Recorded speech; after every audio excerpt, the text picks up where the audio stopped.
اس نے اپنا dining room سکڑے ہوئے انسانی سروں سے سجایا ہوا تھا۔ انسانی کھالوں سے ہینڈی کرافٹ بنانا اس کا محبوب مشغلہ تھا۔ انسانی اعضاء کو کلیکٹ کرنے کا شوق رکھنے والی یہ عورت آخر کون تھی؟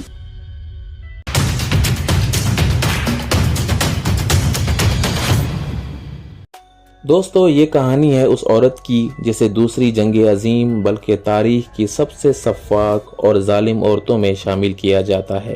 اس کے ظلم و جبر، اذیت پسندی اور جنگی قیدیوں سے بدترین رویے کی وجہ سے اسے بچہ بوخنوالڈ، شی وولف آف ایسس یا بوخنوالڈ کی ڈائن کے نام سے جانا جاتا ہے۔ 22 ستمبر 1906 میں ڈریسڈن جرمنی کے ایک مزدور کے گھر میں پیدا ہونے والی اس عورت کا نام مارگریٹ ایلسا کولر تھا۔ اپنے بچپن میں ایک نرم مزاج اور خوش اخلاق بچے کے طور پر جانی جانے والی اس لڑکی نے 15 سال کی عمر میں ایک سگریٹ کمپنی میں کام کرنا شروع کر دیا۔ دوستو، کچھ وقت بعد وہ دور آیا جب ہٹلر طاقت میں آنا شروع ہوا تھا اور اس کی نازی پارٹی نے پورے جرمنی کو اپنے اثر رسوخ میں لے لیا تھا۔ ایک غریب خاندان سے تعلق رکھنے اور خوشحالی کے خواب دیکھنے والی یہ لڑکی جلد ہی ہٹلر سے متاثر ہو گئی اور 1932 میں اس نے نازی پارٹی جوائن کر لی، جہاں اسے ایک حراستی کیمپ سیکسن ہاؤسن میں بطور سیکریٹری رکھا گیا۔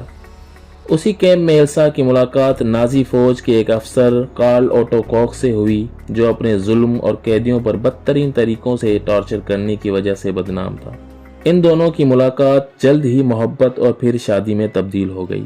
وہاں ہٹلر طاقت کے جنون میں پورے یورپ اور روس پر حملوں پہ حملے کر رہا تھا اور خاص طور پر یہودیوں کو نشانہ بنا رہا تھا، ان کی نسل مٹانے پر تلا ہوا تھا۔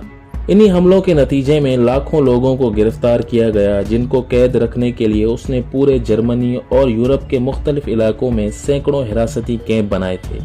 انہی حراستی کیمپوں میں سے ایک بدنام زمانہ بوخنوالڈ کنسنٹریشن کیمپ تھی، جو اپنے وقت کی سب سے بڑی کیمپوں میں سے ایک تھی۔ یہودیوں، رشین، مشرقی یورپین اور سیاسی مخالفین کے ساتھ ساتھ اور بھی ہزاروں لوگ وہاں قید تھے، جہاں کمزوروں کو قتل کر دیا جاتا اور باقی بچنے والے قیدیوں سے تب تک کام کروایا جاتا جب تک وہ مر نہ جائیں۔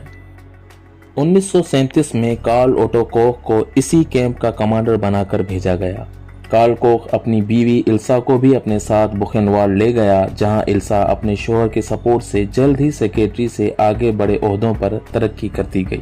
ان دونوں میاں بیوی نے جنگی قیدیوں پر ظلم کے پہاڑ توڑ دیے۔ کیمپ میں خوب کرپشن کی، قیدیوں سے ان کی ہر چیز چھین لی جاتی اور کیمپ کے بجٹ سے ان دونوں میاں بیوی نے خوب مال بنایا۔ ناظرین، انسان اکثر ناجائز طاقت ملنے پر اپنے ہوش کھو بیٹھتا ہے۔ ایلسا کوک بھی طاقت ملنے پر اپنی انسانیت کھو بیٹھی تھی۔ اس نے بوخنوالڈ کی اس کیمپ کو اپنا پلے گراؤنڈ بنایا ہوا تھا، جہاں وہ جو چاہے کر سکتی تھی۔ وہ گھوڑے پہ بیٹھ کر پورے کیمپ میں گھوما کرتی اور اسی دوران اگر کسی قیدی کی گردن اوپر اٹھتی تو فوراً اس بیچارے قیدی کو ایلسا کے حکم پر پکڑ کر باندھ دیا جاتا، اور پھر ایلسا خود اس قیدی کو تب تک کوڑے مارتی جب تک وہ قیدی مر نہ جاتا یا ایلسا اسے کوڑے مار مار کر تھک نہ جاتی۔ اسے جو بھی قیدی پسند آتا وہ اس سے اپنی ہوس پوری کرتی اور پھر ثبوت کے ساتھ ساتھ وہ غریب قیدی بھی دفن کر دیا جاتا۔ ایلسا کوک ایک خوبصورت نین و نقش والی عورت تھی جو اکثر نازیبا لباس پہن کر قیدیوں کے سامنے آتی اور انہیں جنسی طور پر اکساتی۔ وہ کیمپ کے نوجوان قیدیوں کو برہنہ حالت میں اپنے سامنے کھڑا کرواتی اور پھر خود چھوٹے کپڑے پہن کر ان کے سامنے نازیبا حرکات کرتی۔ اسی دوران اگر کوئی قیدی غلطی سے اسے آنکھ اٹھا کر دیکھ لیتا تو اس قیدی کا ٹھکانہ فائرنگ اسکواڈ ہوتا یا گیس چیمبر۔ یہودیوں سے نفرت ایلسا کو ہٹلر سے وراثت میں ملی تھی۔ وہ یہودیوں اور دوسرے اتحادی قیدیوں کو شدید ٹارچر کرواتی۔ وہ ایک تشدد پسند عورت تھی۔ قیدیوں کو جسمانی اور مینٹلی دونوں طریقوں سے ٹارچر کر کے وہ خوب سکون محسوس کرتی تھی۔ دوستو، مگر اس کا وہ شوق جسے سن کر آج تک انسان کی روح کانپ جاتی ہے، وہ تھا انسانی کھال اور انسانی اعضاء کی کلیکشن کر کے انہیں ہینڈی کرافٹس میں تبدیل کرنا۔ ایلسا کو ٹیٹو والی اسکن میں خاص دلچسپی تھی۔ وہ خود گھوڑے کی پیٹھ پر سوار ہو کر ایسے قیدی تلاش کرتی جن کے جسم پر خوبصورت نقش بنے ہوئے ہوتے، اور جب کسی قیدی کے جسم پہ بنا ہوا ٹیٹو اسے پسند آ جاتا تو وہ اس قیدی کو اپنے ساتھ لے جاتی اور اس کے جسم سے وہ ٹیٹو والی اسکن بڑی بے رحمی سے اتار دی جاتی اور اس ادھمرے قیدی کو قتل کر دیا جاتا۔ پھر ان بدنصیب قیدیوں کی کھالوں سے وہ lamp shades, hand gloves, bags اور کتابوں کے کور بناتی جنہیں وہ اپنے افسران اور دوستوں کو گفٹ بھی کیا کرتی تھی۔ دوسری جنگ عظیم میں انسانی کھالوں سے بنی چیزیں ایک دوسرے کو گفٹ کرنا نازی فوج کے لیے بالکل عام سی بات تھی۔ اس بےرحم عورت کی ایک اور ہابی یہ بھی تھی کہ وہ قیدیوں کی لاشوں کے سکڑے ہوئے سر اور کھوپڑیوں کو اپنے گھر میں بڑے شوق سے سجاتی، ان سکڑے ہوئے سروں سے ٹرافیاں بھی بنایا کرتی۔ ایلسا کوک کے گھر کے ڈائننگ روم سے 2 سکڑے ہوئے سر بھی برآمد ہوئے جو شاید وہ اپنے مہمانوں کے سامنے بڑے فخر سے سجا کے رکھتی ہوگی۔ دوستو، مگر ظلم تو کبھی نہ کبھی اپنے انجام کو پہنچتا ہی ہے۔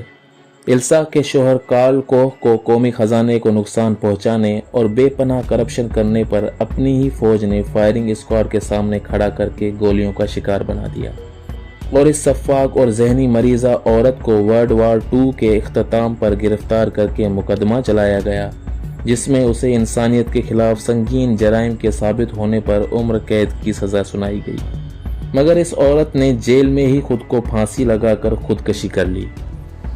انسانوں کے ساتھ جانوروں سے بھی بدترین سلوک کرنے والی اس عورت نے اپنے بیٹے کے نام آخری نوٹ میں لکھا تھا، میں کچھ بھی نہیں کر سکتی، صرف موت ہی آزادی ہے۔